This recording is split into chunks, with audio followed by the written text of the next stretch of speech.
नमस्कार, welcome to stock infuse. दोस्तों, इस वीडियो में हम लोग एफल इंडिया के ऊपर डिस्कस करने वाले हैं। कंपनी के क्वार्टर फोर का रिजल्ट आउट हो चुका है। कंपनी के रिजल्ट को देखेंगे, टारगेट प्राइस को देखेंगे, इस स्टॉक में क्या किया जा सकता है उसको भी देखेंगे, और मंडे के दिन स्टॉक में क्या संभावना बनती है उसको भी हम लोग देखने का प्रयास करेंगे। तो सबसे पहले हम लोग कंपनी के क्वार्टर फोर के रिजल्ट को देखते हैं। अगर सेल्स को देखें तो वाई ऑन वाई बेसिस में 13% का ग्रोथ देखने को मिलता है, लेकिन अगर क्वार्टर ऑन क्वार्टर बेसिस में देखें तो सेल्स डिक्लाइन कर चुका है। पिछले क्वार्टर में 376 करोड़ का सेल्स था, जो कि घटकर 356 करोड़ का हो चुका है। अगर नेट प्रॉफिट को देखें तो वाई ऑन वाई बेसिस में 9% का डिक्लाइन देखने को मिल रहा है। पिछले साल के इसी क्वार्टर में 68.7 करोड़ का प्रॉफिट था, लास्ट क्वार्टर में 69.1 करोड़ का प्रॉफिट था, जो कि इस क्वार्टर में मात्र 62.4 करोड़ का प्रॉफिट रह गया है। तो कंपनी का profit quarter on quarter basis में भी गिर चुका है, ईयर ऑन ईयर बेसिस में भी गिर चुका है। अब दोस्तों, कंपनी का रिजल्ट इतना अच्छा नहीं आया है और इस कंपनी के रिजल्ट का एक्सपेक्टेशंस का डेटा अवेलेबल नहीं है, तो हम लोग कंपेयर भी नहीं कर सकते हैं। मंडे को देखना पड़ेगा कि मार्केट किस तरीका से इस कंपनी में रिएक्ट करता है। अगर कंपनी के सेल्स एंड प्रॉफिट के ग्रोथ को देखने जाएंगे, बहुत ही कमाल का देखने को मिलेगा। 5 ईयर का सेल्स का ग्रोथ देखिए 54% का है, 3 ईयर का 63% का है। अगर प्रॉफिट के ग्रोथ को देखें तो देखिए 54% का 5 ईयर में है, 55% का 3 ईयर में है, और ट्रेलिंग 12 मंथ में मात्र 14% का है। अगर सीएजीआर रिटर्न को भी देखेंगे, जिस प्रकार कंपनी का प्रॉफिट है उसी प्रकार का आपको सीएजीआर रिटर्न भी 3 ईयर में देखने को मिल जाता है। तो कमाल का कंपनी का ग्रोथ है। अगर मार्केट कैप को देखेंगे तो 12,000 करोड़ का मार्केट कैप इस कंपनी का देखने को मिलता है। प्राइस टू अर्निंग रेशियो 50 का है, थोड़ा सा प्रीमियम पर माना जाएगा, लेकिन कंपनी का ग्रोथ भी बहुत ज़्यादा है, तो इस वैल्यूएशन को आप रीजनेबल मान सकते हैं अगर ग्रोथ के प्रोस्पेक्ट में रखकर देखें तो। कंपनी कोई डिविडेंड नहीं देती है, अच्छी बात है। ग्रोथ कंपनी में ऐसे भी डिविडेंड आपको बहुत कम मिलता है या ना के बराबर मिलता है। कंपनी के पास जो भी प्रॉफिट आता है कंपनी उसको री इन्वेस्ट करती है, ताकि कंपनी में और भी ज़्यादा सेल्स एंड प्रॉफिट का ग्रोथ लाया जा सके, जो कि अच्छी बात है। आरओसी अच्छा है, रिटर्न ऑन इक्विटी भी कंपनी का अच्छा है। अगर कंपनी के डेट और कैश रिजर्व को देखें तो मात्र 106 करोड़ का डेट है, उसके कंपैरिजन में 1400 करोड़ का कंपनी के पास कैश रिजर्व है। तो ओवरऑल कंपनी डेट फ्री मानी जाएगी, जो कि काफ़ी ज़्यादा पॉजिटिव पॉइंट है। अगर पैग रेशियो के हिसाब से देखें तो कंपनी अभी रीजनेबल वैल्यूएशन पर ट्रेड कर रही है। अगर किसी कंपनी का पैग रेशियो 1 के नीचे होता है तो माना जाता है कि कंपनी रीजनेबल वैल्यूएशन पर ट्रेड कर रही है। अब दोस्तों, अगर कंपनी के सेल्स को देखने जाएंगे ईयर ऑन ईयर बेसिस में, तो देखिए कंटिन्यू कंपनी का सेल्स बढ़ता हुआ नजर आएगा, कंटिन्यू बढ़ रहा है। एक साल भी आपको सेल्स में डिक्लाइन देखने को नहीं मिलेगा, जो कि छोटी कंपनी में आपको बहुत कम देखने को मिलता है, और इस कंपनी में आपको कंसिस्टेंसी देखने को मिल रही है, जो कि एक बहुत ही पॉजिटिव पॉइंट है। अगर कंपनी के नेट प्रॉफिट को देखेंगे, ये भी आपको कंटिन्यू ग्रो होता हुआ नजर आएगा। एक साल भी कंपनी का प्रॉफिट डिक्लाइन नहीं किया है। देखिए 28 करोड़ का प्रॉफिट था, 49, 66, 135, 215, और FY23 में ये प्रॉफिट 245 करोड़ का पहुंच चुका है। तो कंपनी का प्रॉफिट का ग्रोथ अच्छा है, सेल्स का ग्रोथ अच्छा है, प्रॉफिट कंसिस्टेंट है, सेल्स भी कंसिस्टेंट है। और अगर वैल्यूएशन वाइज भी देखने जाएंगे तो कंपनी बहुत ज़्यादा महंगे वैल्यूएशन पर अवेलेबल नहीं है।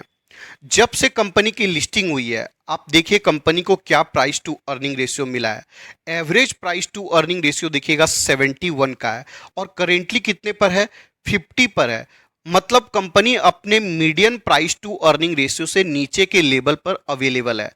तो पर्सनली मुझे लगता है कि कंपनी में बहुत ज़्यादा गिरावट नहीं होगी। हालांकि मुझे लगता है कि मंडे को गिरावट होगी, लेकिन स्टॉक में बहुत ज़्यादा गिरने की संभावना नहीं है, क्योंकि ऊपर से स्टॉक अच्छे खासे डिस्काउंट पर अवेलेबल है। अगर इसके 52 वीक हाई को देखिएगा 1369 रुपीज़ का है, लेकिन अगर ऑल टाइम हाई देखेगा तो 1500 रुपीज़ से भी ऊपर का देखने को मिलेगा। तो अच्छे डिस्काउंट के साथ अवेलेबल है। और मुझे लगता है कि कंपनी से बहुत अच्छा रिजल्ट का एक्सपेक्टेशंस मार्केट भी नहीं कर रहा होगा। जब मार्केट में इन्फ्लेशन हाई होता है, कंपनी का कॉस्ट बढ़ जाता है, तो सबसे पहले जो कंपनी होती है वो कहाँ पर स्पेंडिंग को कम करती है? आईटी में कम करती है, एडवर्टीजमेंट पर कम करती है। और इस कंपनी का काम क्या है? ये कंपनी एडवर्टीजमेंट के सेक्टर में काम करती है। तो बड़ी बड़ी कंपनी जब अपने एडवर्टीजमेंट के स्पेंडिंग को कम करेगी तो एफएल इंडिया का सेल्स का ग्रोथ भी कम देखने को मिलेगा। और अभी जिस तरीका का मार्केट सिचुएशन यूएस में देखने को मिल रहा है, हो सकता है एक दो क्वार्टर कंपनी का रिजल्ट और भी आपको इतना अच्छा देखने को न मिले। इस कंपनी को हमने जब भी डिस्कस किया है, मैंने हमेशा बोला है हाई रिस्क की हाई रिवॉर्डिंग कंपनी है, एक हाई ग्रोथ कंपनी है, लिमिटेड इन्वेस्टमेंट इस कंपनी में की जा सकती है। अब बहुत लोग क्या करते हैं, वीडियो को आधा देखते हैं तो पूरा बात समझ नहीं पाते हैं। क्योंकि दोस्तों पूरा वीडियो देखना काफ़ी ज़रूरी होता है, क्योंकि वीडियो में मैं इधर उधर की बात तो करता नहीं हूँ, स्ट्रेट फॉरवर्ड बात करता हूँ जो इम्पॉर्टेंट होता है। और हाई रिस्क की हाई रिवॉर्डिंग कंपनी में हमेशा पॉसिबिलिटीज होती है कि स्टॉक का प्राइस अपने ऑल टाइम हाई से या 52 वीक हाई से 50-60% आसानी से टूट सकता है। जब भी मैं हाई रिस्क की हाई रिवॉर्डिंग बोलता हूं, इसका मतलब ये नहीं होता है कि स्टॉक पूरा बर्बाद हो जाएगा, तबाह हो जाएगा, जीरो हो जाएगा, ऐसा कुछ नहीं है। हाई रिस्क की हाई रिवॉर्डिंग कहने का मतलब है दोस्तों, गिवन पीरियड ऑफ टाइम में कभी भी स्टॉक का प्राइस टूट सकता है, कंपनी का प्रॉफिट गिर सकता है, सेल्स गिर सकता है। अगर कंपनी के शेयर होल्डिंग को देखेंगे तो प्रमोटर का जो होल्डिंग है वो इंटैक्ट है, प्रमोटर ने कुछ भी नहीं किया है। एफआईआई के होल्डिंग को देखें तो कंटिन्यू बेसिस में कम होता हुआ नजर आ रहा है। अब दोस्तों बड़े बड़े प्लेयर को मार्केट सिचुएशन के बारे में पता होता है, उसी के अकॉर्डिंग वो काम करते हैं। वो कभी भी खरीदते भी हैं और कभी भी मार्केट में सेल कर एग्जिट भी हो जाते हैं जब सही मौका होता है। लेकिन रिटेल इन्वेस्टर को ये बातें देर से पता चलती है। अब डीआईआई के होल्डिंग को देखिए, 6% का होल्डिंग था और बढ़ते बढ़ते अभी 11.95% का होल्डिंग हो चुका है। डीआईआई का होल्डिंग कंटिन्यू बढ़ रहा है और आपको किसको फॉलो करना है? डीआईआई को फॉलो करना है, क्योंकि डीआईआई मार्केट के बारे में ज्यादा जानकारी रखती है एफआईआई के कंपैरिजन में। अगर पब्लिक के होल्डिंग को देखें पिछले 3-4 क्वार्टर में, तो कंटिन्यू बेसिस में कम होता जा रहा है। जब स्टॉक टॉप पर था, पब्लिक की होल्डिंग टॉप पर थी। जब स्टॉक गिरता जा रहा है, पब्लिक की होल्डिंग भी गिरते जा रही है। यही होता है दोस्तों, पब्लिक टॉप पर बाइंग करती है और जब स्टॉक में गिरावट होती है तो वो स्टॉक को सेल करते हैं।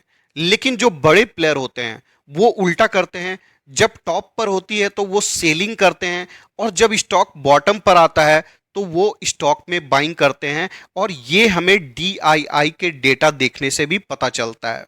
अब दोस्तों मार्केट में रिटेल इन्वेस्टर को कैसे फंसाया जाता है उसका एक एग्जांपल देखिए। आईसीआईसीआई डायरेक्ट ने टारगेट दिया एफएल इंडिया में 1255 रुपीज का, और स्टॉक का प्राइस देखिए नीचे ही जाता जा रहा है। और अगर डेट को देखिएगा तो 11 मई का डेटा है, 11 मई को ये टारगेट आया है और स्टॉक नीचे ही जाता जा रहा है।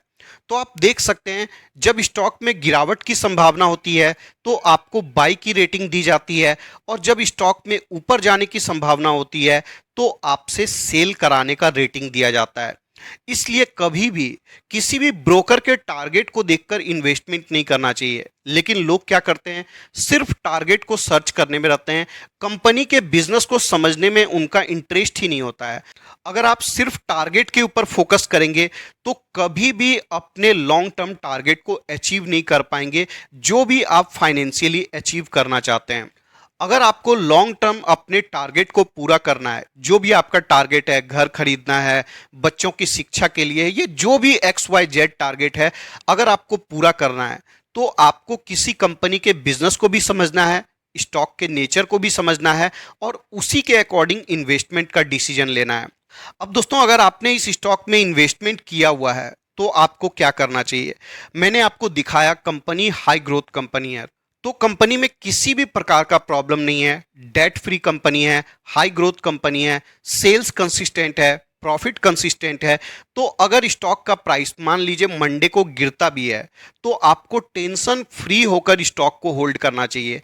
ऐसी स्टॉक जब चलने पर आती है तो एंट्री करने का भी मौका नहीं देती है। आपको 10-10% स्टॉक भागता हुआ नजर आएगा। आप सोचते रह जाएंगे कि कब बाइंग करूं, कब बाइंग करूं, और स्टॉक भागता जाएगा। तो ऐसे हाई ग्रोथ कंपनी में ऐसा ही होता है। जब स्टॉक में गिरावट होती है, बाइंग करने का मौका होता है, और जब स्टॉक में तेजी होती है तो कुछ भी नहीं करना होता है, सिर्फ हमें प्रॉफिट को एंजॉय करना होता है। अब बात करते हैं कि स्टॉक कहां तक गिर सकता है। देखिए दोस्तों, सबसे पहला सपोर्ट तो 900 रुपीज के ऊपर है, लेकिन अगर मार्केट इस कंपनी से ज्यादा बेटर एक्सपेक्टेशंस कर रहा होगा तो स्टॉक 800 रुपीज तक भी जा सकता है, कोई बड़ी बात नहीं है। लेकिन मैं आपको फिर भी बोलूंगा कि आपको एक भी स्टॉक को सेल नहीं करना चाहिए। अगर आपने ऊपर के लेवल पर भी बाइंग किया हुआ है, एक पैसे की भी टेंशन लेने की जरूरत नहीं है। जब स्टॉक में रिकवरी आएगी तो जितना भी आपका कंप्लेन है, जितनी भी परेशानी है, सारी परेशानियों को ये कंपनी दूर कर देगी और कुछ ही दिनों में दूर कर देगी। इसलिए सिंपली स्टॉक को होल्ड करिए, बिंदास रहिए, ज्यादा सोचने वाली जरूरत नहीं है।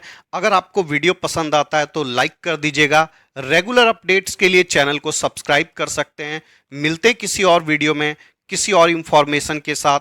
तब तक के लिए धन्यवाद।